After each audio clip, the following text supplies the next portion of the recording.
The gravy boat hit the mahogany table with a sharp clink, and 37 pairs of eyes turned toward me like I'd just confessed to burning down the church. My cousin Derek was still laughing, his face flushed red from wine and the satisfaction of landing what he thought was the perfect punchline. I'd love to know which corner of the globe you're watching from. And if this story speaks to you, make sure to subscribe. Tomorrow's video is one you absolutely can't miss. A government paper pusher, he wheezed between chuckles, slapping his knee. 28 years old and still pretending to have a real job. The dining room at my Aunt Patricia's house had never felt smaller. The chandelier cast harsh shadows across the faces of my extended family, all gathered around the oversized table laden with turkey, stuffing, and years of accumulated resentment. I could feel my cheeks burning, but I kept my hand steady as I reached for my water glass. My mother, Margaret Thornfield, dabbed at the corner of her mouth with her cloth napkin and sighed dramatically. "Shara, honey, when are you going to stop this phase? Your father and I didn't put you through Georgetown so you could waste away in some cubicle in Washington." "It's not a cubicle," I said quietly, my voice barely cutting through the ambient chatter that had resumed around us. But even as I said it, I knew how it sounded. Weak. Defensive. Everything they expected from me. Uncle Robert, my father's older brother and the family's self-appointed patriarch, leaned back in his chair and folded his hands over his considerable belly. At 62, he commanded the same respect at family gatherings that he did in the boardrooms of his 3 manufacturing companies. "Government work," he said, the words dripping with disdain. "Shara, sweetheart, that's what people do when they can't make it in the real world." A chorus of gentle laughter rippled through the room. Not cruel, exactly, but the kind of dismissive amusement that cuts deeper than outright mockery. My sister Melissa, 2 years younger and fresh off her promotion to senior marketing director at a Fortune 500 company, reached across the table and patted my hand condescendingly. "Don't worry, Shy," she said, using the childhood nickname that somehow made me feel smaller every time I heard it. "Government jobs are super stable. You'll never have to worry about being challenged or, actually succeeding." The conversation moved on, as it always did, leaving me sitting there with my half-eaten plate of turkey growing cold. I listened to Derek regale everyone with stories of his latest real estate deals, watched Melissa show off photos of her new BMW, endured Uncle Robert's detailed account of his company's third-quarter profits. This was the rhythm of Thornfield. Family gatherings, achievement measured in dollars, success quantified by status symbols, and my contributions to the conversation perpetually relegated to polite nods and requests to pass the salt. "You know what I think," said my cousin Jennifer, Derek's younger sister who worked as a pharmaceutical sales rep. She was addressing the table at large, but her eyes were fixed on me with the kind of pity usually reserved for stray cats. "I think Shara's scared. She's scared of the real world, so she's hiding behind government benefits and pension plans."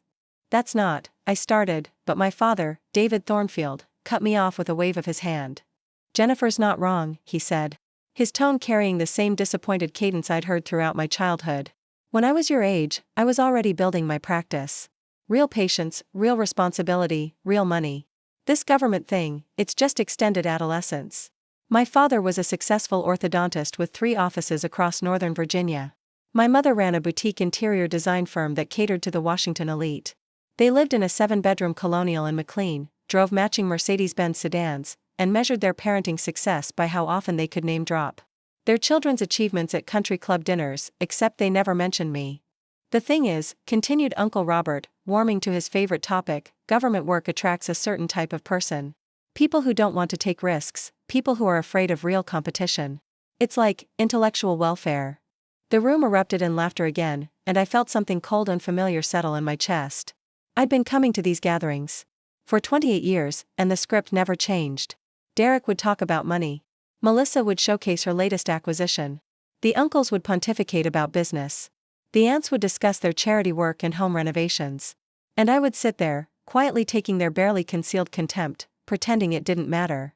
"I think what everyone's trying to say," said Aunt Patricia, her voice dripping with false sweetness as she emerged from the kitchen carrying a pumpkin pie, "is that we're worried about you, dear. You're so smart, so capable. It just seems like such a waste." A waste. The word hung in the air like smoke from a snuffed candle. I looked around the table at these people who shared my DNA, who'd watched me grow up, who claimed to love me. Derek, who'd inherited his father's construction business and ran it into near bankruptcy twice. Jennifer, who sold overpriced medications to desperate people. My sister, whose marketing campaigns convinced people they needed things they couldn't afford. Uncle Robert, whose factories had been cited for environmental violations more times than I could count. And they thought I was the waste. You could still go back to school, suggested my cousin Amanda, Uncle Robert's daughter, who worked as a real estate attorney. Get an MBA, maybe. It's not too late to have a real career. What I do is a real career, I said, the words coming out sharper than I intended. The table fell silent for a moment. Not the comfortable silence of a family enjoying a meal together, but the tense quiet that follows when someone has stepped out of their assigned role in the family drama. Derek recovered first, his laugh cutting through the tension like a knife through butter. Shara, come on. You work for the government. You probably spend your days filing reports about reports. When's the last time you made a decision that actually mattered? I wanted to tell him about the decisions I made every day. About the briefings I attended, the operations I oversaw, the lives that depended on the choices I made before most people had their first cup of coffee. I wanted to tell him about the 18-hour days, the encrypted phone calls at 2 in the morning, the weight of responsibility that kept me awake more nights than I cared to count. Instead, I took another sip of water and said nothing. The silent treatment, observed Melissa with a knowing smirk. That's very mature, shy. My mother sighed again, the sound carrying decades of disappointment. We just want what's best for you, sweetheart. Your father and I have been talking, and we think maybe it's time you considered a career change. I could probably get you an interview at Richardson and Associates. They're always looking for smart people, and the starting salary alone would be more than you probably make in a year. I make enough, I said quietly. Enough for what? Uncle Robert's voice boomed across the table. Enough for that tiny apartment in Arlington? Enough for your 10-year-old Honda? Shara, honey, you're almost 30 years old. When are you going to start living like an adult? The criticism felt familiar, worn smooth by repetition. They'd been having variations of this conversation with me for 6 years, ever since I'd graduated from Georgetown and announced I was taking a position with the federal government. The disappointment in their voices had been immediate and enduring. Remember when you were little, my mother continued, her voice taking on the wistful tone she used when she wanted to deliver a particularly sharp criticism wrapped in nostalgia. You used to say you wanted to be president someday. We thought you'd grow up to run for Congress, maybe become a senator. Instead, she gestured vaguely in my direction, her manicured fingers somehow managing to encompass everything she found disappointing about my life choices. Instead, finished Derek with obvious relish, she became a glorified secretary. The laughter that followed was louder this time, more confident. They were hitting their stride now, finding their rhythm in the familiar ritual of diminishing me. I'd learned long ago that defending myself only provided them with more ammunition, so I sat there and absorbed their ridicule like I always did. The worst part, said Jennifer, leaning forward conspiratorially, is that she probably actually thinks what she does matters. Oh, come on, said my father, his tone suggesting he was being generous. I'm sure it matters to someone. Bureaucracy doesn't run itself. Another round of chuckles. I focused on cutting my turkey into precise, even pieces, concentrating on the mechanical action to keep my hands from shaking. I just don't understand, said Aunt Patricia, shaking her head sadly, how someone as brilliant as Shara ended up so ordinary. Ordinary. The word hit harder than waste, somehow. Because ordinary was what I'd spent my entire adult life trying not to be, even as I sat at family dinners and let them believe exactly that. Well, said Uncle Robert, raising his wine glass in a mock toast, here's to ordinary jobs and ordinary lives. At least someone has to keep the government lights on while the rest of us are out here building the real economy. They all raised their glasses, laughing at their shared joke. All except me. I sat there, watching my family celebrate what they saw as my mediocrity, and felt something shift inside my chest. Not anger, exactly, and not hurt, though both of those emotions were certainly present. It was something colder, sharper. A crystalline moment of clarity that cut through years of accumulated doubt and self-recrimination. These people didn't know me. They thought they did, but they had no idea who I really was or what I actually did when I left their dinner table and returned to my ordinary life in Washington. They saw a quiet, unassuming woman who worked for the government and drove an old car, and they assumed that was the whole story. They had no idea how wrong they were. My phone buzzed against my leg, a subtle vibration that I felt through the fabric of my pants. I glanced down at the screen, a text message from a number that wasn't saved in my contacts, but that I recognized immediately. A lot of love and effort went into bringing this story to life. If you're enjoying it, we'd be so grateful if you'd subscribe to our channel. Now, back to where we left off. Urgent briefing tomorrow 0600. Situation developing. I looked up from my phone to find my cousin Derek still holding court, regaling everyone with his theories about government inefficiency and bureaucratic waste.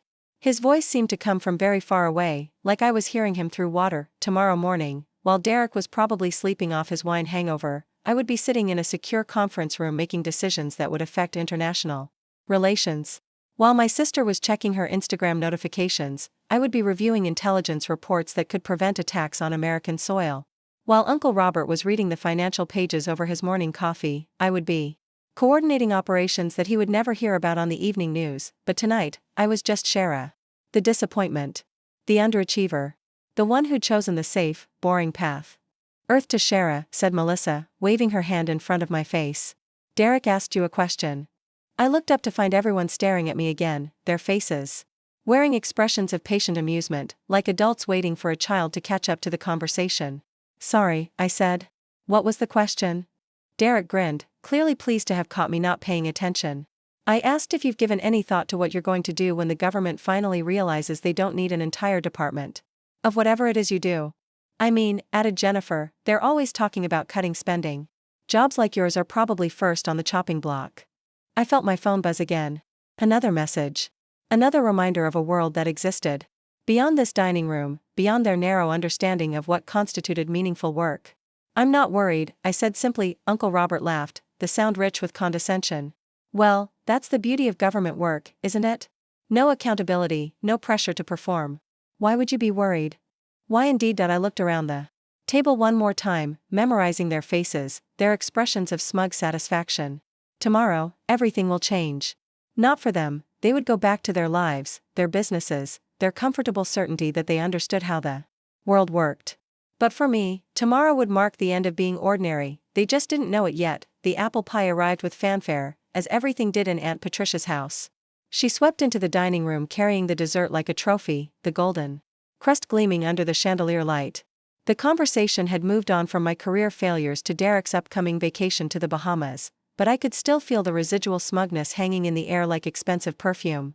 Shara, sweetie, Aunt Patricia said as she began cutting generous slices, maybe you should take a little vacation yourself. When's the last time you went somewhere nice? Somewhere exotic? The question was loaded with implication.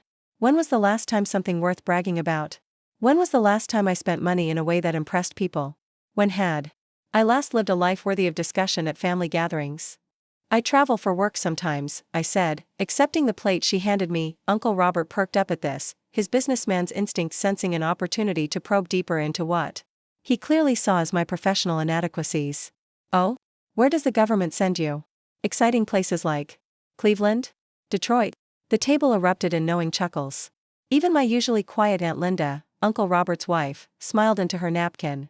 Actually, I said carefully, I've been to some interesting places. Like where? Derek leaned forward, his eyes bright with the anticipation of finding new material to mock. The Pentagon parking garage? The Department of Motor Vehicles headquarters. Europe, mostly. Some trips to Asia. The laughter stopped abruptly.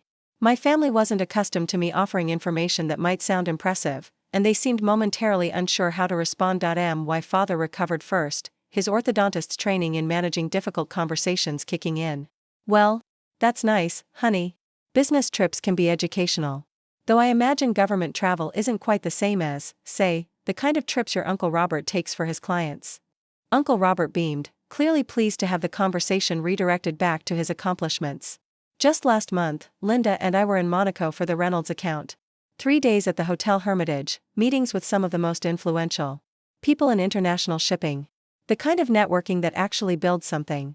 Must be nice, said my mother, to travel somewhere that matters. The casual cruelty of the comment landed exactly as intended. I took a bite of apple pie. And said nothing. The thing about government travel, continued Derek, warming to his theme, is that it's probably all coach flights and holiday inns. Right, Shara? They're not exactly flying you first class to meet with world leaders. Jennifer snorted with laughter. Can you imagine? And here's our delegate from the Department of Paperwork, Shara Thornfield.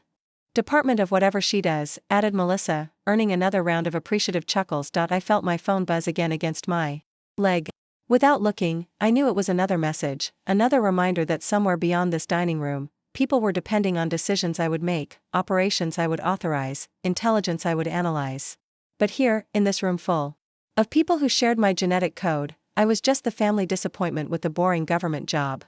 You know what I think, said Amanda, setting down her fork and fixing me with the kind of concerned expression that preceded particularly Brutal observations. I think you've gotten comfortable being mediocre. Like, you've accepted that this is all you're capable of, so you've stopped trying to be anything more. The words hung in the air like a challenge. Around the table, I could see faces nodding in agreement, my family members finding validation in Amanda's assessment of my character. That's not, I started, but Uncle Robert was already building on the theme. Amanda's absolutely right, he said, his voice taking on the authoritative tone he used in board meetings. Shara, you were valedictorian in high school. You graduated summa cum laude from Georgetown. You had potential. Real potential. And you've wasted it on, what? A civil service job that anyone with a bachelor's degree could do. Not anyone, I said quietly. Please, scoffed Derek. Government work is where people go when they can't cut it in the private sector. It's like academic welfare. Safe, predictable, and ultimately meaningless. My cousin Jennifer nodded enthusiastically. My boyfriend works in government relations. And he says the federal employees they deal with are mostly just there. Like, they show up, they follow procedures, they collect their paychecks. No one expects them to actually accomplish anything. Which is probably perfect for someone like Shara, added Melissa with false sympathy. No pressure, no real expectations. You can just cruise along until retirement. I could feel heat rising in my cheeks, but it wasn't embarrassing this time. It was something sharper, more focused. These people had no idea what they were talking about. They were creating elaborate fantasies about my life, my work, my capabilities, all based on their own limited understanding of how the world actually functioned. The saddest part, continued my mother, her voice heavy with maternal disappointment, is that we raised you to aim higher. Your father and I sacrificed so much to give you and Melissa every opportunity. Private schools, tutoring, college prep courses. And Melissa turned those advantages into a real career. Well. She didn't finish the sentence. She didn't need to. I remember when you were 15, said Aunt Patricia, her tone wistful, and you wrote that paper about international relations. Your father showed it to everyone. We all thought you'd end up as an ambassador or something. Someone important. Instead, said Derek, unable to resist the setup, she ended up as a government filing clerk. The laughter was louder now, more confident. They were hitting their stride, finding their rhythm in this familiar dance of diminishment. I'd been providing them with this entertainment for 6 years, ever since I'd first announced my career choice. I was their cautionary tale, their example of unrealized potential, their proof that intelligence without ambition led nowhere, except they were wrong about the ambition part. They were wrong about almost everything. My phone buzzed a third time. I glanced down discreetly and saw a message that made my pulse quicken. Priority 1 classification. All personnel report by 0500. Priority 1. That meant something significant was happening, something that required immediate attention from senior staff. While my family sat here debating the relative merits of my career choices, events were unfolding that would dominate tomorrow's classified briefings and next week's international headlines. Earth to Shara, said Melissa, her voice sharp with irritation. Are you even listening to us? I looked up to find the entire table staring at me again, their expressions ranging from mild annoyance to active contempt. Sorry, I said. Work. The word triggered another explosion of laughter. Work. Derek was practically wheezing with amusement. What kind of urgent government paperwork emergency could possibly require your attention on Thanksgiving evening? Probably someone needs Form 27 be processed by Monday, suggested Jennifer. Or maybe there's a critical shortage of rubber stamps, added Amanda. The bureaucracy stops for no holiday, proclaimed Uncle Robert with mock solemnity, raising his wine glass in another satirical toast. I watched them celebrate their wit at my expense and felt something cold and hard crystallize in my chest. These people didn't just misunderstand my work, they were actively invested in believing I was a failure. My success, my competence, my actual accomplishments, none of that mattered to them. They needed me to be the disappointment, the cautionary tale, the proof that their own choices were superior. You know what I don't understand, said my father, his voice taking on the analytical tone he used when he was about to deliver what he considered profound insights, is how someone as smart as you convinced yourself that what you do matters. The comment was designed to cut deep, and it succeeded. Because part of me, the part that had been sitting through these dinners for 6 years, absorbing their criticism and doubt, sometimes wondered the same thing. I mean, he continued, warming to his theme, at least when I straighten someone's teeth, they walk out with a better smile. When Robert closes a deal, jobs are created, products are manufactured, the economy moves forward. When Melissa launches a campaign, sales increase, companies grow. But government work. What do you actually produce? What do you actually accomplish? The question hung in the air like a challenge. Around the table, I could see my family members. Waiting for my answer, their faces wearing expressions of satisfied anticipation. They knew I couldn't defend myself without sounding like every other deluded government employee who insisted their work was important. "I can't really talk about what I do," I said quietly. The response was immediate and devastating. "Oh my God," Derek burst out laughing. "She can't talk about it. Like it's classified or something." "That's perfect," said Jennifer, clapping her hands together. "The Department of Paperwork is too sensitive for civilian understanding." "National security filing," added Amanda. "Top secret bureaucracy." Even my usually reserved Uncle David, my father's younger brother who rarely participated in these group conversations, cracked a smile. "What's your security clearance, Shara? Ultra-secret administrative assistant?" The laughter was reaching a crescendo now, feeding on itself, growing louder and more confident with each passing moment. They had found the perfect angle of attack. My inability to defend myself by discussing the actual nature of my work had given them license to invent increasingly ridiculous scenarios. "I bet she has to use a special government stapler," suggested Derek. "Classified paper clips," added Melissa. "Top secret post-it notes," contributed Jennifer. I sat there and absorbed their mockery, understanding with perfect clarity that this moment would define how they saw me for years to come. Not as someone who chose discretion over boastfulness, but as someone who tried to make her mundane job sound important by pretending it was sensitive. They would never know that my security clearance was higher than most senators. They would never know that the briefings I attended included information that could destabilize governments. They would never know that the decisions I made in secure conference rooms affected the safety of millions of people they would never meet. They would never know because I would never tell them. "The thing is," said Uncle Robert, his voice taking on the patronizing tone of someone delivering uncomfortable but necessary truths, "we're not mocking you to be cruel, Shara. We're trying to help you see reality.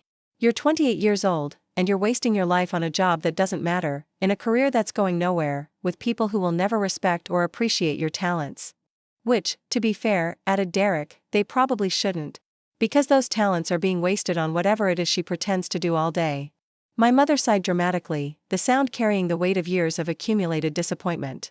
"We just want you to want more for yourself, sweetheart. Is this really how you imagined your life would turn out?" The question was meant to be rhetorical, but I found myself actually considering it. Had I imagined my life would turn out this way? Had I pictured myself sitting at family dinners, letting people who knew nothing about my actual work dismiss it as meaningless? No. I hadn't imagined this. But I had chosen it. "I'm happy with my choices," I said simply. The response was immediate and unanimous, a collective sound of disbelief and pity that rippled around the table like a wave. "Happy," repeated my father, the word dripping with skepticism. "Shara," said Aunt Patricia gently, "honey, you can't possibly be happy living like this. The tiny apartment, the old car, the job that leads nowhere." "She's not happy," declared Melissa with the confidence of someone who had never doubted her own judgment. "She's resigned. There's a difference." "Resignation masquerading as contentment," agreed Uncle Robert. "It's actually quite sad." I felt my phone buzz for the fourth time. Without looking, I knew the messages were escalating in urgency. Somewhere in Washington, secure phones were ringing in the homes of people whose names never appeared in newspapers but whose decisions shaped the headlines. Operations were being activated, resources were being deployed, and I was expected to be part of the response. But first, I had to sit here and listen to my family explain why my life was a disappointment. "The worst part," continued Amanda, "is that she's given up. Like, she's accepted that this is all she's capable of, so she's stopped trying to be anything more." "I haven't given up," I said. Derek snorted. "Shara, you work for the government. That's the definition of giving up." The conversation continued around me, building momentum like a runaway train. Each family member contributed their own observations about my failures, their own theories about my motivations, their own suggestions for how I might salvage what remained of my potential. They spoke about me as if I weren't sitting right there, analyzing my life like a case study in wasted opportunity, and through it all, my phone kept buzzing. Each vibration was a reminder that while they sat here debating my inadequacies, the world was moving forward without them. Decisions were being made, operations were being planned, and history was being shaped by people they would never meet and events they would never understand. Tomorrow morning, while they were sleeping off their turkey and wine, I would be helping to orchestrate responses to threats they didn't even know existed. But tonight, I was just the family disappointment who couldn't defend her boring government job. The irony was almost perfect. The first knock came at exactly 9:47 p.m., just as Uncle Robert was launching into his annual lecture about the importance of personal accountability in career success. The sound was sharp, authoritative, and completely at odds with the relaxed atmosphere of our post-dinner conversation, Aunt Patricia paused mid-sentence, her coffee cup halfway to her lips. "Now who could that be at this hour?" The knock came. Again, more insistent this time. 3 sharp raps followed by a pause, then 3 more. It was a pattern I recognized immediately, though I kept my expression carefully neutral as Patricia rose from her chair and headed toward the front door. "Probably the neighbors," suggested my mother. "The Hendersons sometimes run out of sugar when they're entertaining." But as Patricia's heels clicked across the hardwood floor of the foyer, I knew it wasn't the neighbors. The timing was too precise, the pattern too familiar. My phone had been silent for the past 20 minutes, which meant one of two things: either the situation had been resolved, or it had escalated beyond electronic communication. The murmur of voices from the front door was too low to make out individual words, but I could hear the tone clearly enough. Official. Formal. Urgent. "That's odd," said Derek, craning his neck to try to see down the hallway. "She's been out there for a while." Through the archway that separated the dining room from the foyer, I could see the edge of Patricia's powder blue dress and the shadow of someone much taller standing just outside the door. The conversation continued in hushed tones, punctuated by what sounded like the rustling of paper. "Maybe it's the police," suggested Jennifer with the kind of excitement that people reserve for drama that doesn't directly affect them. "Remember when the Caldwell's house got broken into last Christmas?" My father shifted in his chair, his orthodontist's instincts for maintaining control asserting themselves. "I'm sure it's nothing serious. Patricia can handle whatever it is." But the conversation at the door was stretching on longer than any normal neighborly interaction would warrant. I could hear Patricia's voice rising slightly, taking on the strained politeness she used when she was dealing with something unexpected and unwelcome. Finally, her heels clicked back toward the dining room, but her pace was different now. Hurried. Uncertain. "Shara," she called out before she even reached the archway. "There are some people here to see you." The dining room fell completely silent. Every face turned toward me with expressions ranging from confusion to alarm. People didn't come looking for the family disappointment at 9 o'clock on Thanksgiving evening. People certainly didn't come looking for government paper pushers with urgent business that couldn't wait until Monday morning. "For me?" I said, though I already knew what this was about. Patricia appeared in the archway, her face pale and slightly bewildered. "They said they need to speak with you immediately. They have identification." The word identification hung in the air like a question mark. In Patricia's world of suburban Virginia social gatherings, the only people who arrived unannounced with official identification were either delivering very bad news or preparing to arrest someone. "What kind of identification?" asked Uncle Robert, his businessman's instincts kicking in. He was clearly calculating whether this unexpected development might reflect poorly on the family's reputation. "Federal," said Patricia, the word coming out slightly strangled. Derek let out a nervous laugh. "Federal? Like FBI federal?" "I don't know," Patricia said, wringing her hands. "They just said they needed to speak with Shara about an urgent matter and that they had federal identification." The silence that followed was different from the earlier pauses in conversation. This wasn't the comfortable quiet of people enjoying a meal together, or even the tense silence that followed when someone stepped out of their assigned role. This was the heavy, suffocating silence of people trying to process information that didn't fit into their understanding of how the world worked. My mother was the first to find her voice. "Shara, what have you done?" The question carried the weight of 28 years of assumed disappointment. In her mind, the only reason federal agents would come looking for me was if I had screwed up somehow, if my mediocre government job had led to some kind of bureaucratic disaster that required official intervention. "I haven't done anything," I said, standing up from my chair.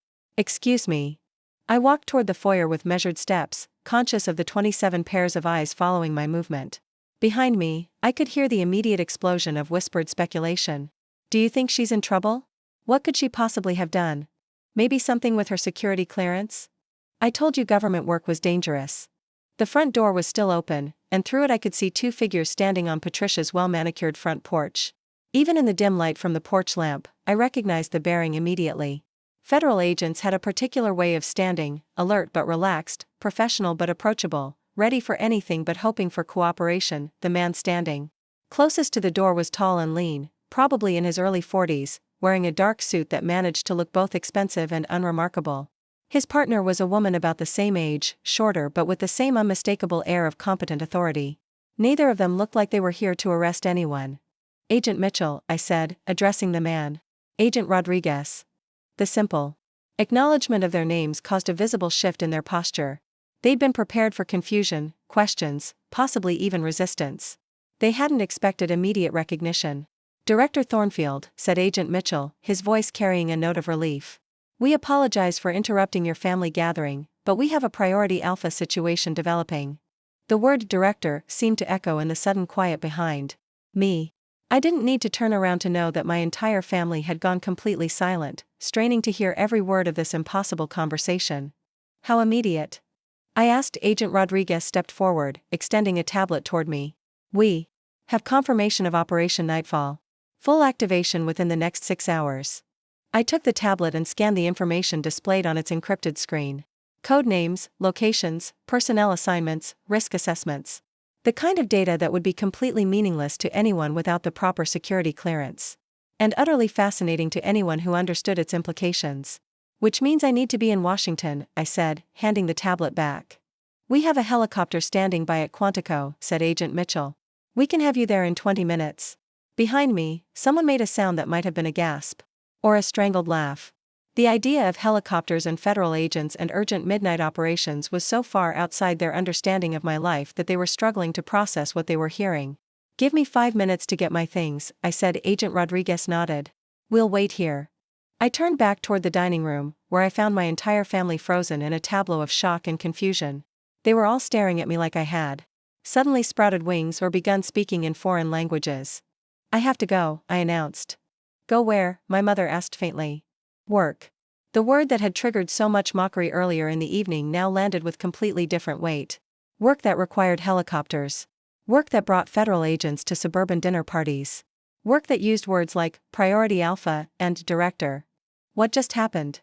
Derek's voice was barely above a whisper. I walked past them toward the guest closet where I'd hung my coat earlier in the evening.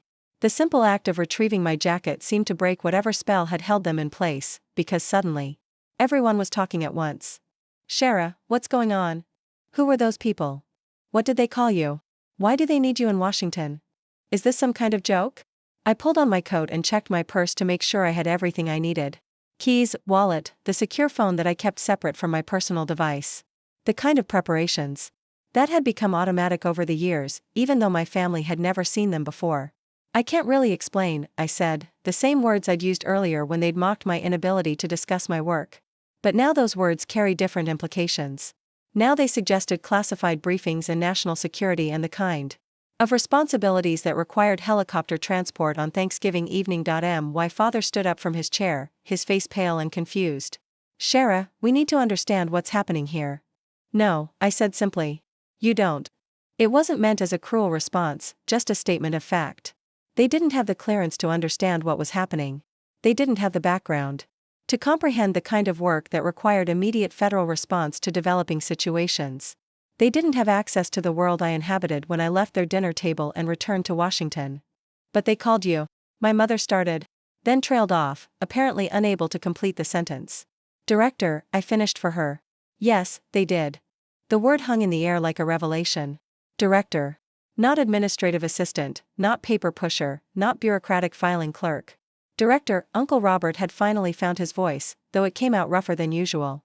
"Director of what?" I looked around the room at these people who had spent the evening explaining to me why my life was a disappointment, why my work was meaningless, why my choices had been a waste of my potential. People who had laughed at the idea that I might have a security clearance or handle sensitive information or make decisions that actually mattered. "I can't tell you that," I said. Agent Mitchell appeared in the archway, his presence immediately commanding attention. "Director, we really need to move." 2 minutes, I said. He nodded and stepped back, but his urgency was evident. Whatever Operation Nightfall involved, it was significant enough to interrupt Thanksgiving dinner and dispatch federal agents to suburban Virginia. I turned back to my family one last time. They were all staring at me with expressions I'd never seen before. Not disappointment or pity or condescending amusement. Something closer to awe, mixed with confusion and the beginnings of understanding that they had been fundamentally wrong about something very important. "Shara," said Melissa, her voice small and uncertain. Are you actually important?" The question was so perfectly representative of everything they'd believed about me that I almost smiled. Important. As if the work I did, the decisions I made, the operations I oversaw only mattered if they were impressive enough to warrant their approval. "I have to go," I said instead of answering. I walked toward the front door, conscious of the sound my heels made on Patricia's hardwood floors. The same floors I'd crossed earlier as the family disappointment, the underachiever, the cautionary tale. Now those same footsteps carried different weight, different meaning. At the door, Agent Rodriguez was holding a secure communications device, speaking in the kind of shorthand that people outside government work never heard. Alpha team is in position. Bravo team requests confirmation on rules of engagement. Pentagon liaison is standing by for director approval. She looked up as I approached. Ma'am, we have multiple agencies requesting immediate consultation. Behind me, I could hear my family members talking in hushed, urgent tones. Words like helicopter and federal agents and director kept floating through their conversation, as if they were trying to make sense of a puzzle with pieces that didn't fit together. Ready? Asked Agent Mitchell. I nodded and stepped out into the cool November evening. The porch light cast long shadows across Patricia's front lawn, and I could see the dark shapes of official vehicles parked at the curb. Not the kind of cars that delivered bad news to suburban families, but the kind that transported people who made decisions about national security. As we walked toward the cars, I could hear the front door close behind us, but I knew my family was watching through the windows. They would stand there long after we drove away, trying to process what they had just witnessed, trying to reconcile the woman they thought they knew with the director who had just been escorted away by federal agents. Tomorrow, they will have questions. Tomorrow, they would want explanations. Tomorrow, they would try to make sense of how the family disappointment had turned out to be someone whose work required helicopter transport and priority alpha responses. But tonight, I had more important things to worry about than their confusion. Tonight, I had a country to help protect. The helicopter ride to Washington was a blur of lights and radio chatter that my family would never understand. Below us, the suburbs of Northern Virginia spread out like a circuit board, each house containing people who had no idea that above them, decisions were being made that would affect their lives in ways they would never know. Agent Rodriguez handed me a secure tablet as we approached the city. Full briefing materials. The situation has escalated significantly in the last hour. I scrolled through the classified documents, my mind automatically processing intelligence reports, satellite imagery, and communication intercepts. This was the work my family thought was meaningless paperwork, analyzing threats that could destabilize governments, coordinating responses that prevented international incidents, making split-second decisions that kept their comfortable suburban world intact. How many agencies are involved? I asked, noting the classification levels and source codes. 14 at last count, replied Agent Mitchell over the headset. NSA picked up the initial chatter, CIA confirmed through human intelligence, and Defense has assets in position. Everyone's waiting for your authorization. My authorization? While my family sat in Patricia's dining room trying to process what they'd just witnessed, military units across 3 continents were holding position, waiting for orders that only someone with my clearance level could issue. The helicopter touched down on a restricted landing pad I'd used dozens of times before. Waiting for us were more agents, more tablets, more urgent briefings that would consume the next several hours. As we disembarked, my phone, the personal one my family knew about, began buzzing incessantly. 17 missed calls. 43 text messages. All from the same people who, 3 hours earlier, had been explaining why my life was a disappointment. I ignored them all. The underground briefing room was exactly as I'd left it 6 hours earlier, stark white walls, massive digital displays, and a conference table surrounded by chairs that had hosted some of the most sensitive discussions in government. Tonight, those chairs were occupied by deputy directors, senior analysts, and military liaisons whose names never appeared in newspapers but whose decisions shaped history. Director Thornfield, said Deputy Director Harrison, rising as I entered. Thank you for coming in. We know this interrupted your holiday. Around the table, heads nodded in acknowledgement. These people understood the weight of the job, the sacrifices it required, the impossible balance between personal life and national responsibility. None of them would have spent Thanksgiving evening questioning whether my work mattered. Status report, I said, taking my seat at the head of the table. The next 2 hours unfolded like a carefully choreographed dance of intelligence gathering, threat assessment, and strategic planning. Satellite feeds showed movement in regions that most Americans couldn't locate on a map. Communication intercepts revealed plans that would never make the evening news. Financial tracking exposed funding streams that connected seemingly unrelated events across different continents. This was the reality of my work, not filing papers or processing forms, but synthesizing information from dozens of sources to identify threats before they materialized, coordinating responses between agencies that rarely agreed on anything, and making decisions that prevented crises my family would never hear about. We need authorization for Phase 2 deployment, said Colonel Matthews, the Pentagon liaison. Assets are in position, but we're running up against diplomatic sensitivities. I reviewed the operational parameters on my secure tablet. Phase 2 would involve resources that officially didn't exist, operating in countries that couldn't acknowledge our presence, preventing outcomes that would never be publicly discussed. Approved, I said. But I want real-time updates every 15 minutes.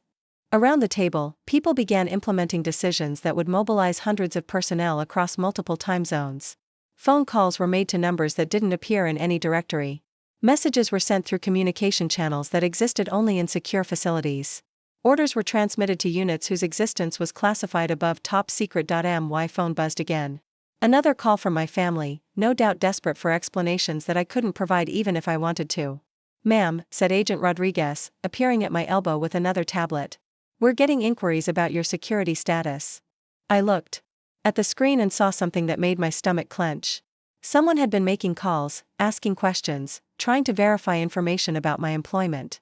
The queries were amateur, clumsy, the kind of thing that immediately triggered security protocols. "Who initiated the inquiries?" I asked. "Preliminary investigation suggests family members attempting to verify your position and clearance level." Of course they were. Unable to process what they'd witnessed at dinner, they were doing what civilians always did when confronted with classified information: they were trying to investigate it themselves. They had no idea that those inquiries were being logged, tracked, and analyzed by systems designed to protect operational security. "Handle it," I said. "Standard family notification protocols." Agent Rodriguez nodded and disappeared. Within minutes, those amateur investigations would be shut down, politely but firmly. My family would discover that some questions couldn't be answered through normal channels, that some information wasn't available to people without proper authorization, and that their attempts to verify my credentials had triggered security reviews that would be noted in my permanent file. The briefing continued through the night, each new piece of intelligence adding complexity to an already intricate situation. By 3 a.m., we had prevented 3 separate international incidents, authorized 2 covert operations, and coordinated responses with allies whose governments would never publicly acknowledge their cooperation. This was a typical night in my meaningless government job. At 4:15 a.m., I finally authorized the stand-down of emergency protocols. Operation Nightfall had been successfully contained before it could develop into the kind of crisis that would dominate headlines for weeks. Somewhere in the world, people would go about their daily lives never knowing how close they'd come to experiencing the consequences of international instability. "Excellent work, everyone," I said as the briefing room began to empty. "Standard debrief at 0800. As the senior staff filed out, I remained seated at the conference table, processing the events of the last 7 hours. Outside, Washington was beginning to wake up. Soon, my family would be starting their Black Friday shopping, discussing their holiday plans, returning to their normal routines. They would also be frantically trying to understand what had happened at dinner. My personal phone had recorded 67 missed calls and over 100 text messages. I scrolled through them, watching the progression from confusion to desperation to something approaching panic. From Derek, "What the hell just happened? Call me back immediately." From my mother, "Shara, we need to talk. This is very concerning." From Melissa, "I don't understand what's going on, but you need to explain this right now." From Uncle Robert, "Young lady, your family deserves answers." And then, starting around 2 a.m., a different tone emerged. From Jennifer, "We tried to look up your job but couldn't find anything. Are you in some kind of trouble?" From Amanda, "The government websites won't confirm your employment. What's going on?" From my father, "Shara, we're worried. Please call us back. We just want to understand." I could picture them gathered in Patricia's living room, laptops open, phones out, frantically searching for information about me that simply wasn't available to civilians. They would have tried every government website, every directory, every public database they could find. And they would have found nothing, because people at my level didn't appear in public records. Our work wasn't listed on organizational charts. Our job titles weren't explained on government websites. We existed in a parallel structure that operated alongside but separate from the public-facing bureaucracy that most people assumed was the entirety of government work. Agent Rodriguez reappeared with a final tablet. "Family notification complete. Standard security protocols have been implemented. Any complications?" "Minor resistance to information restrictions, but nothing unusual. They've been advised that further inquiries could compromise ongoing operations." I almost smiled at that. My family, who had spent Thanksgiving evening mocking my inability to discuss my work, had just been officially told that asking too many questions about my job could threaten national security. Director, said Agent Mitchell, approaching the table. We have a car ready to take you home. Unless you'd prefer to remain here for the morning briefing? I considered the options. I could stay in Washington, attend the debrief, review the after-action reports, and prepare for the next crisis that would inevitably develop. It was what I normally did, immerse myself completely in the work that my family considered meaningless. Or I could go home, get a few hours of sleep, and prepare for the phone calls that would come as soon as my family realized I was available. Take me home, I said. The drive back to my apartment in Arlington was quiet, the streets empty except for early morning commuters beginning their Friday routines. My building looked exactly as I'd left it 12 hours earlier, unremarkable, modest, the kind of place that suggested its residents led ordinary, unremarkable lives. My family would never understand that this ordinariness was intentional. That people in my position cultivated unremarkable appearances, lived in unremarkable places, and maintained unremarkable public personas specifically to avoid drawing attention to work that required absolute discretion. Inside my apartment, I sat on my small couch and finally returned one of the calls. My mother answered on the first ring. Shara? Oh, thank God. We've been so worried. What happened? Who were those people? Are you in some kind of trouble? The questions came in a rush, punctuated by background voices that told me the entire family was still gathered, still trying to process what they'd witnessed. I'm fine, Mom, I said. Everything is fine. But those men, they said they were federal agents. And they called you director. Director of what? We tried to look it up but couldn't find anything. The websites won't tell us what you actually do. I know. You know? What do you mean you know? Shara, we need answers. This is your family. We have a right to understand what's happening. I could hear Uncle Robert in the background, his voice carrying clearly through the phone. Tell her we demand an explanation. This whole situation is completely unacceptable. Demand? As if my security clearance and operational responsibilities were subject to family approval. I can't give you the answers you want, I said. Can't or won't? My mother asked, her voice taking on the sharp edge I remembered from childhood arguments. Both. There was a long pause, filled with muffled conversation as my family debated how to respond to this unprecedented situation. Shara, my father's voice came through the phone. We're your family. Surely you can tell us something. We just want to understand who you really are. Who I really was. The question that had driven their mockery all evening, their certainty that I was wasting my potential on meaningless work, their conviction that my life was a disappointment. I'm exactly who I've always been, I said. You just didn't know who that was. The silence that followed was different from the pauses in our Thanksgiving conversation. This wasn't confusion or anticipation. This was the sound of people realizing that everything they thought they knew about someone was wrong. We'll talk more later, I said, and hung up. Outside my window, Arlington was waking up to a normal Friday morning. People were starting their commutes, beginning their holiday weekends, going about their lives in the secure, stable world that existed because people like me worked through the night to keep it that way. My family would eventually understand some of this. Not the details, those would always be classified, but the general outline of a life they had completely misunderstood. But first, they would have to accept that their assumptions about success, importance, and meaningful work had been fundamentally wrong, and based on the panic in my mother's voice, that reckoning was already beginning. 3 days after Thanksgiving. The phone call stopped, not gradually, not with the natural decline of curiosity satisfied or questions answered. They stopped abruptly, completely, as if someone had thrown a switch. After 72 hours of constant contact attempts, desperate voicemails, and increasingly frantic text messages, my family went completely silent. I knew what that meant. They had escalated their amateur investigation beyond internet searches and public records. They had started making phone calls to people who could actually provide answers. And those people had made phone calls of their own. The confirmation came at 2:47 p.m. on Monday, in the form of Agent Mitchell standing in my office doorway with an expression that managed to combine professional concern with barely suppressed amusement. Director, he said, we have a situation with your family. I looked up from the intelligence briefing I was reviewing, already knowing what he was about to tell me. Let me guess. They contacted someone they shouldn't have. Multiple someones. Mitchell confirmed, stepping into my office and closing the door behind him. Starting with Congressman Bradley's office on Friday afternoon. I set down my pen and gave him my full attention. Congressman Bradley sat on the House Intelligence Committee and had been briefed on several operations I'd overseen. He was also a family friend of Uncle Robert's, someone who had been mentioned at numerous holiday gatherings as evidence of Robert's political connections. What did they tell his office? Mitchell consulted his tablet. According to the transcript, your Uncle Robert identified himself as a family member with security concerns about a relative who works for the federal government. He specifically mentioned federal agents arriving at a family gathering and requested verification of your employment status and clearance level. I could picture Uncle Robert making that call, confident in his ability to get answers through his political connections. He would have used his most authoritative business voice, the one that had intimidated subordinates and impressed clients. For 30 years. He would have expected immediate cooperation, the kind of deferential response he received when he called city officials about zoning permits or tax assessments. Instead, he had stumbled into protocols designed to protect national security. Congressman Bradley's office, Mitchell continued, referred the inquiry to the appropriate security channels, which triggered an automatic review of all family members' communication attempts over the past 72 hours. How bad is it? Your sister contacted the FBI Public Affairs Office. Your mother called the State Department's General Information Line.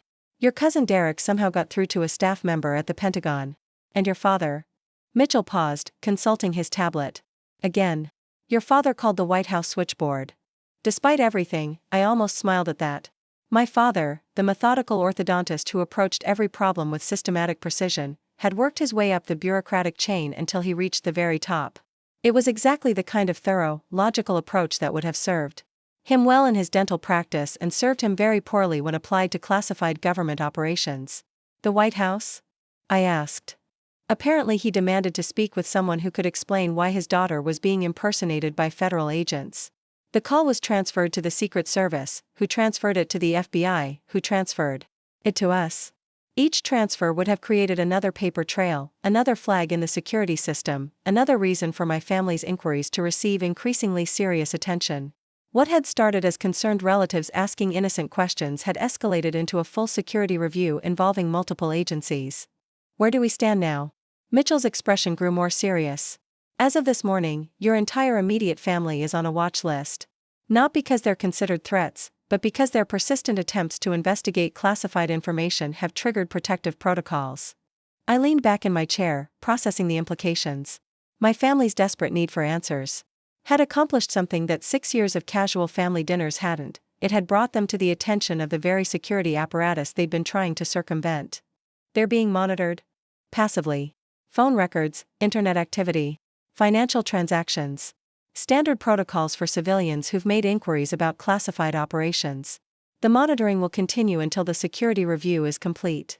Which meant my family had unknowingly subjected themselves to the kind of surveillance they probably imagined was reserved for suspected terrorists.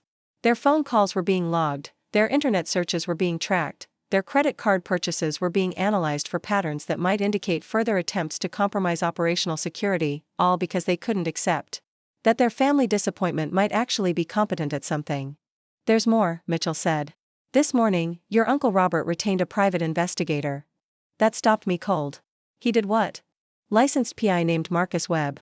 Specializes in background investigations and corporate intelligence.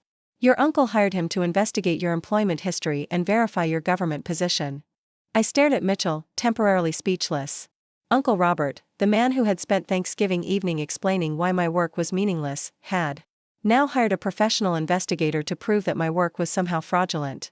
How far did this investigator get? About 45 minutes. Mr. Webb made exactly 3 phone calls before realizing he was in over his head. His first call was to a contact at the Office of Personnel Management. His second was to someone at the Government Accountability Office. His third was to his lawyer. His lawyer? Apparently Mr. Webb has enough experience with government investigations to recognize when he's stumbled into something classified. He immediately terminated his contract with your uncle and advised him to cease all inquiries into your background.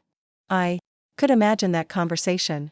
Uncle Robert, accustomed to getting answers when he demanded them, suddenly confronted a professional investigator who was refusing to continue the very investigation he'd been hired to conduct. The frustration, the confusion, the growing realization that this situation was far beyond his ability to control or understand. What was Uncle Robert's response? Mitchell consulted his tablet again. According to Mr. Webb's statement, your uncle became increasingly agitated and demanded to know why a simple employment verification was being treated as a national security issue. Mr. Webb advised him that was exactly the wrong question to be asking. And now your uncle is being interviewed by Agent Harrison as we speak. The words hit like a physical blow. Agent Harrison was one of our most senior investigators, the man who conducted security interviews for personnel with the highest clearance levels. If he was talking to Uncle Robert, it meant the situation had escalated far beyond a simple family inquiry. Is Robert in trouble? Not yet. But his hiring of a private investigator to investigate classified government operations crossed a line. Agent Harrison is explaining to him exactly what line that was and what the consequences could be if he crosses any more. I tried to imagine Uncle Robert, the man who commanded boardrooms and intimidated competitors, sitting across from Agent Harrison in a sterile interview room, finally understanding that his business connections and political influence meant nothing in the face of national security protocols. What about the rest of them? Scheduled for interviews throughout the week. Standard security briefings, really. They'll be informed about the classification levels surrounding your work, advised about the legal implications of further inquiries, and educated about their responsibilities as family members of someone with your clearance level. Family members of someone with my clearance level. It was the first time anyone had acknowledged that my family's relationship to me came with actual responsibilities, actual consequences for their actions. Are they going to be told what I actually do? Mitchell shook his head. General classification level only. They'll understand that your work involves national security, that it requires the highest levels of clearance, and that any attempt to investigate or discuss it further could result in federal charges. Federal charges. My family, who had spent years treating my work as a joke, were about to learn that joking about classified operations could be a federal crime. How are they taking it so far? Your uncle is struggling with the concept that he doesn't have the authority to demand answers about his niece's career. Agent Harrison described him as educationally resistant. Despite everything, I found myself almost smiling at the diplomatic language. Uncle Robert, who had never encountered a problem he couldn't solve through persistence and influence, was discovering that some problems couldn't be solved at all. What happens next? Depends on their cooperation. If they accept the restrictions and cease all inquiries, the monitoring will continue for 6 months and then be reduced to standard family protocols. If they continue trying to investigate your background, he didn't need to finish the sentence. I knew what happened to civilians who persistently tried to compromise classified operations. It involved federal prosecutors and prison sentences and the kind of legal consequences that would make Uncle Robert's business problems seem trivial by comparison. My secure phone rang, the tone indicating an incoming call from the White House Communications Office. I glanced at Mitchell, who nodded and stepped toward the door. Keep me informed about the interviews, I said. Yes, ma'am. And director? For what it's worth, Agent Harrison says your uncle seems to be coming around to the idea that maybe he doesn't know everything about government work. After Mitchell left, I answered the phone and spent the next hour coordinating responses to developments in Eastern Europe. It was complex, delicate work that required constant communication with allies, careful analysis of intelligence reports, and split-second decisions that could affect international relationships for years to come. It was also exactly the kind of work my family had dismissed as meaningless paperwork. When the call ended, I sat alone in my office, thinking about Uncle Robert sitting in an interview room, finally learning that his niece's boring government job involved the kind of responsibilities that carried federal protection. I thought about my parents, who would soon discover that their disappointment of a daughter actually held one of the most sensitive positions in the intelligence community. I thought about Derek and Jennifer and all the others who had spent Thanksgiving evening explaining why my life was a waste of potential. They were about to learn that they had been completely, fundamentally, spectacularly wrong about everything, but more than that, they were about to learn that their attempts to prove they were right had inadvertently proven just how wrong they had been. In trying to expose what they thought was my deception, they had exposed their own ignorance about how classified operations actually worked. They had wanted answers. Now they were going to get them, just not the answers they had expected. The call came on a Tuesday morning, exactly 10 days after Thanksgiving. My mother's voice was different, smaller, uncertain, stripped of the confident authority she'd wielded at family dinners for decades. Shara? Could we talk? All of us. Together. I was reviewing satellite intelligence from 3 time zones when the call came in, coordinating a response to developments that would never make the evening news. The irony wasn't lost on me that she was interrupting the exact kind of meaningless paperwork she'd mocked 2 weeks earlier. About what, Mom? A long pause, filled with the sound of whispered consultation. I could picture them gathered somewhere, probably Uncle Robert's study, the traditional venue for serious family discussions, trying to figure out how to navigate a conversation they'd never imagined having. About what happened, what we learned. We need to apologize. Apologize. The word hung in the air between us, carrying weight it had never possessed in our family's vocabulary. The Thornfields didn't apologize, we explained, we justified. We moved on.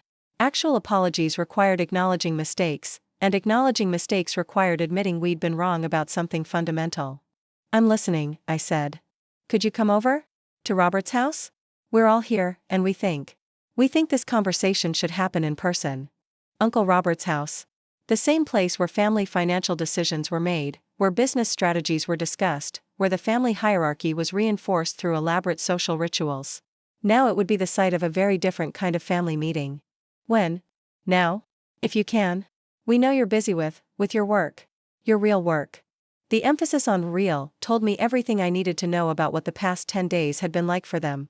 Agent Harrison's interviews had clearly been thorough. I'll be there in an hour. The drive to McLean gave me time to think about what was waiting for me.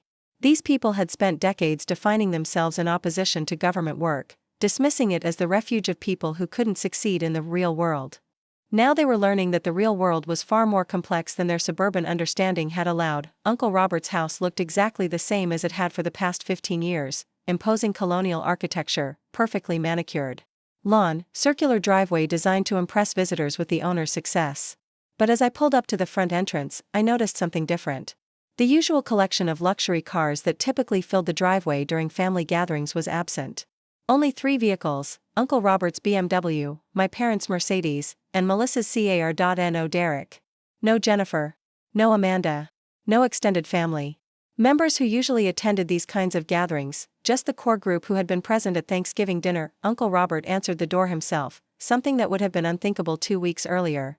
He was a man who cultivated an image of executive authority, who expected others to handle mundane tasks like answering doors. But today he stood there personally, his face pale and his usual confident demeanor notably absent. Shara, he said, his voice lacking its typical commanding tone. Thank you for coming. He led me to his study, the wood-paneled room where family business had been conducted for as long as I could remember. The others were already there, my parents sitting stiffly on the leather couch, Melissa perched on the edge of a chair like she was ready to bolt, all of them wearing expressions I'd never seen before. They looked scared. Please, sit, Uncle Robert said, gesturing toward the chair that had always been reserved for him during family meetings. The symbolism wasn't lost on anyone in the room. I remained standing. We owe you an apology, my father began, his orthodontist's training in managing difficult conversations failing him completely. We had no idea. No idea about what? Uncle Robert cleared his throat, looking like a man preparing to deliver the most difficult presentation of his career. About who you are. About what you do. About how wrong we were. Agent Harrison was very educational, added my mother, the word educational, carrying the weight of 10 days' worth of revelations. I could imagine those conversations. Agent Harrison explains classification levels, security protocols, the legal implications of their investigation attempts. Agent Harrison described the kind of work that required federal protection, the kind of decisions that affected international relations, the kind of responsibilities that kept people awake at night. He told us about your clearance level, Melissa said quietly. He couldn't tell us exactly what you do, but he explained what that clearance level means. And? I prompted. Uncle Robert stood up, began pacing behind his desk like he was working up the courage to say something that went against everything he'd believed about himself and his place in the world. And it means you outrank everyone we know. Everyone. Congressmen, senators, cabinet members. The people I thought were impressive, the connections I was proud of, you're above all of them. The admission seemed to cost him physically. Uncle Robert, who had built his identity around being the most successful person in any room, was acknowledging that his niece, the family disappointment, operated at levels he couldn't even aspire to reach. Agent Harrison explained that people at your level make decisions that affect millions of lives, my father continued. That the work you do prevents conflicts, stops attacks, maintains the stability that allows the rest of us to live our comfortable lives. He said that while we were sitting around that dinner table making jokes about paperwork, added my mother, her voice barely above a whisper, you were probably thinking about intelligence briefings, about operations, about the kind of responsibility that most people can't even imagine. The silence that followed was different from any quiet we'd ever shared as a family. This wasn't the comfortable pause of people who understood each other, or the tense silence that followed disagreements. This was the heavy quiet of people processing the complete collapse of their understanding of someone they thought they knew. We hired a private investigator, Uncle Robert said suddenly, the confession bursting out of him like he couldn't contain it any longer. I hired someone to prove that you were lying about your job. I know. You know? I know about Marcus Webb. I know about your calls to Congressman Bradley's office. I know about Dad calling the White House. I know about all of it. The color drained from Uncle Robert's face. You've been monitoring us. Standard protocols when civilians attempt to investigate classified operations. The word civilians hit them like a physical blow. In their world, civilians were what military people called regular folks. Now they were learning that from my perspective, they were civilians, people outside the security apparatus, people without clearance, people whose understanding of how the government actually worked was fundamentally limited. How long? Asked Melissa. How long is it? How long have you been this? How long have you been someone we didn't know? I considered the question, thinking back over the years of family dinners, holiday gatherings, casual conversations where they dismissed my work as meaningless bureaucracy. Since the beginning. Since I took the job 6 years ago. You never asked what I actually did, you just assumed it was boring and meaningless because it was government work. But you let us think that, my mother protested. You sat there and let us mock you, let us treat your work like a joke. I couldn't tell you otherwise. Because it's classified, my father said, understanding dawning in his voice. Because it's classified. Uncle Robert sat down heavily in his chair, the man who had spent decades commanding respect now looking like someone who'd just learned that everything he thought he knew about power and influence was wrong. Agent Harrison said that people like you, people at your level, they're the ones who actually run things. Not the politicians we see on TV, not the business leaders who get magazine covers. People we never hear about, making decisions we never know about. That's generally accurate. And we spent Thanksgiving evening telling you that your life was a disappointment. The statement hung in the air like an indictment. 6 years of accumulated condescension, of casual dismissal, of treating me like the family member who couldn't quite manage to be successful. All of it based on their complete misunderstanding of what success actually looked like at the highest levels of government. There's something else, said my mother, her voice taking on the tone she'd used when I was a child and had done something that required serious consequences. Agent Harrison explained that our investigation could have compromised your security. That people in your position face real threats, and that our phone calls and inquiries could have drawn attention to you. I could see the realization settling over them like a weight. They hadn't just been wrong about my career, they had potentially endangered my life through their amateur attempts to prove I was lying. We could have gotten you hurt, Melissa whispered. Or worse, added Uncle Robert, the guilt in their voices was genuine, and for the first time since this entire situation began, I felt something approaching sympathy for them. They were people who had lived their entire lives in the comfortable bubble of suburban Virginia, where the most serious consequences they faced were business competition and social embarrassment. The idea that their actions could have real, dangerous consequences for someone they loved was completely outside their experience. The protocols worked, I said. I was never in danger. But we didn't know that, my father said. We were so focused on proving that you couldn't possibly be important that we never stopped to consider what would happen if we were wrong. Agent Harrison said we were lucky, Uncle Robert continued. That if we'd been a little more persistent, a little more creative in our investigation, we could have faced federal charges. Charges for what? Attempting to compromise classified operations. Interfering with national security.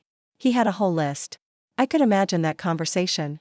Agent Harrison, with his decades of experience in security protocols, explained to successful suburban professionals that their business acumen and political connections meant nothing when they came up against national security law. He also said, Melissa added quietly, that you probably saved us from those charges. That you could have let us dig ourselves into a deeper hole, but you authorized protective intervention instead. That was accurate. I could have let them continue their investigation until they crossed lines that would have required prosecution. Instead, I'd authorized the family notification protocols that had stopped their inquiries before they became criminals. Why? Asked my mother. Why did you protect us after the way we treated you? I looked around the room at these people who shared my genetic code, who had raised me, who claimed to love me, but who had never really known me. They were flawed, limited by their own experiences and assumptions, but they were still family. Because, despite everything, I don't want to see you in federal prison. The comment was meant to be light, but it landed with devastating weight. They were realizing that their loving family member, the one they'd mocked and dismissed, had the power to destroy their lives with a single decision. And instead of using that power, she had protected them. What happens now? Asked Uncle Robert. Now you go back to your lives. You stop trying to investigate my background. You accept that there are things about my work you'll never know and never need to know. And you trust that the boring government job you've been mocking for 6 years is actually exactly what I said it was, important work that matters. And us? Asked my father. What about us? What about our family? I considered the question, thinking about the past 6 years of holiday dinners, the casual condescension, the assumptions about my failure and their success. Then I thought about the past 10 days, watching them grapple with the complete collapse of their understanding of how power actually worked. That's up to you, I said. You can go back to assuming that success is measured by salary and status symbols and magazine articles. Or you can accept that the world is more complex than your suburban perspective allows, and that some of the most important work happens in places you'll never see, done by people you'll never hear about. The silence that followed was the heaviest. Yet, they were processing not just the revelation about my career, but the broader implications about their own understanding of how the world actually functioned. Finally, Uncle Robert spoke, his voice carrying a humility I'd never heard from him before. We owe you more than an apology. We owe you our respect. And our gratitude. For what? For doing work that keeps us safe. For making sacrifices we didn't even know you were making. For protecting a family that didn't appreciate what you were protecting them from. I looked around the room one more time, seeing my family clearly for perhaps the first time. They were still the same people they'd always been, successful in their own spheres, confident in their own expertise, limited by their own experiences. But now they were also people who had learned that their understanding of the world was far more narrow than they'd realized. The next time we have a family dinner, I said, maybe we can talk about something other than my career choices. The laughter that followed was different from any sound we'd ever shared as a family. It was tentative, relieved, and tinged with the kind of respect that comes from finally understanding how little you actually understood. 6 months later, I was back at Uncle Robert's house for what had become a very different kind of family gathering. The change wasn't dramatic. We still gathered around the same dining room table, still shared the same basic conversations about work and family and current events. But the underlying dynamic had shifted in ways that would have been impossible to imagine before that Thanksgiving evening. No one questioned the importance of my work anymore. No one made jokes about government bureaucracy or meaningless paperwork.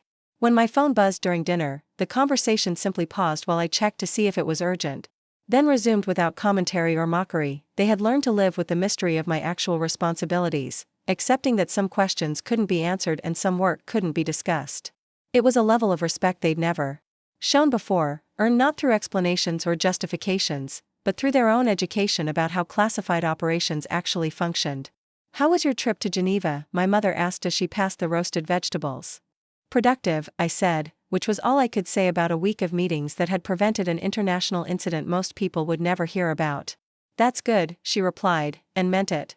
She'd learned to find satisfaction in knowing that my work mattered, even if she couldn't know the details. The conversation moved on to Derek's latest business venture, but without the competitive edge that had previously characterized family discussions of professional success. They'd learned that success came in forms they hadn't previously understood, that importance couldn't always be measured in dollars or status symbols. Derek himself was different too. The cousin who had once mocked my dead-end career now treated me with a careful respect that bordered on awe. He'd been one of the family members interviewed by Agent Harrison, and the experience had clearly affected him more than he would admit. I saw Congressman Bradley at the country club last week, Uncle Robert mentioned casually as we moved on to dessert. He asked how you were doing. What did you tell him? That you were doing important work that I couldn't discuss, Robert replied with something approaching pride. He nodded like he understood exactly what that meant. Because he did understand. Congressman Bradley had been briefed on several operations I'd overseen, and he knew exactly what my security clearance implied about the nature of my responsibilities. The family connection that Uncle Robert had once tried to leverage to investigate my background had become something else entirely, a source of validation for work he couldn't understand but had learned to respect. Agent Harrison called last week, my father mentioned. The monitoring has been officially discontinued. 6 months of passive surveillance had finally ended, their phone calls and internet activity no longer flagged for security review. They had successfully demonstrated that they could live with classified information in their family without compromising operational security. How does it feel? I asked. Strange, my father admitted. Knowing that for 6 months, everything we said and did was being recorded by people whose job it is to protect national security. It makes you realize how serious this all is. That was perhaps the most important lesson they'd learned, that the work I did existed in a world where the stakes were real, where mistakes had consequences measured in lives rather than dollars. Where the comfortable assumptions of suburban life simply didn't apply. After dinner, I found myself alone with Uncle Robert in his study, the same room where he'd once demanded explanations about my career and received education about classification levels instead. "I've been thinking," he said, settling into the chair that had once symbolized his authority within the family hierarchy. "About success, about importance, about what it means to do work that matters. And I realized that everything I thought I knew about those things was wrong. My whole life, I measured success by public recognition, by wealth, by status. I thought the most important people were the ones whose names appeared in newspapers, whose achievements were celebrated publicly." He paused, looking out the window at the manicured lawn that had once represented the pinnacle of his ambitions. "But you've taught us that the most important work happens in silence. That the people who really keep the world running are people we never hear about, people whose success can't be measured by any of the metrics I used to think mattered.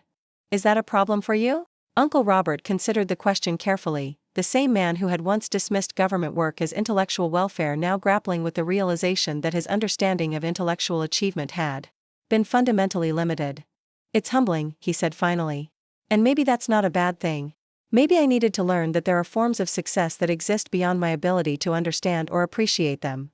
The conversation was interrupted by my secure phone, the encrypted device that my family had learned to recognize as a signal that my other life was calling. I checked the message, a briefing request for tomorrow morning, nothing urgent but important enough to require my attention. "Work?" Robert asked. "Always work." "Good," he said, and I could tell he meant it. "The world needs people like you, doing work like yours. Even if the rest of us don't understand what that work entails." As I prepared to leave that evening, my family gathered at the door to say goodbye, something that had never happened during the years when they'd viewed my visits as obligatory social obligations rather than valuable time with someone whose work actually mattered. "Drive safely," my mother said, hugging me with genuine warmth rather than perfunctory family obligation. "Call when you get home," added my father, "unless you're doing something classified." The joke was gentle, affectionate, a recognition of the mystery that would always surround my work rather than an attempt to mock what they didn't understand. Driving back to Arlington, I thought about the journey my family had taken over the past 6 months. From mockery to investigation to federal scrutiny to education to acceptance to respect.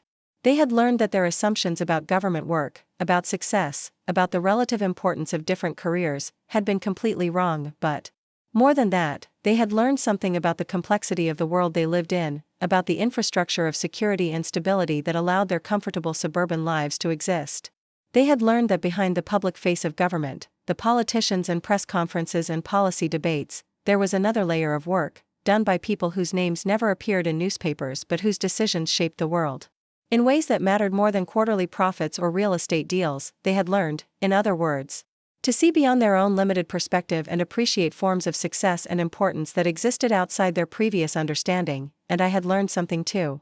I had learned that it was possible to maintain relationships with people who didn't understand your work, as long as they were willing to respect what they couldn't understand. That love and respect could coexist with mystery, that family bonds could survive the revelation that someone you thought you knew was actually someone completely different. The next morning, I was back in the secure briefing room, analyzing intelligence reports and coordinating responses to threats that my family would never know about. It was work that required absolute focus, complete dedication, and the kind of decision-making that affected the safety and stability of millions of people. It was also work that my family had finally learned to value, even if they could never fully understand it, and for the first time in 6 years, that understanding felt like enough, because sometimes the loudest form of strength isn't proving people wrong, it's letting the truth speak for itself. And allowing those who love you to learn the difference between what they thought they knew and what they needed to understand. The family that had once mocked my dead-end career had learned that the most important destinations are often the ones you never see coming, reached by paths that only make sense in retrospect, guided by purposes that reveal themselves only to those willing to look beyond their own assumptions about what success should look like. They had learned, in the end, that their disappointment was actually their protection, their security, and their pride. They just hadn't known it yet. Looking for more? We've got 2 amazing stories ready for you right on screen. If this one touched you, these are absolutely worth your time. Click to watch them now. And hey, subscribe and hit that bell to never miss our latest uploads.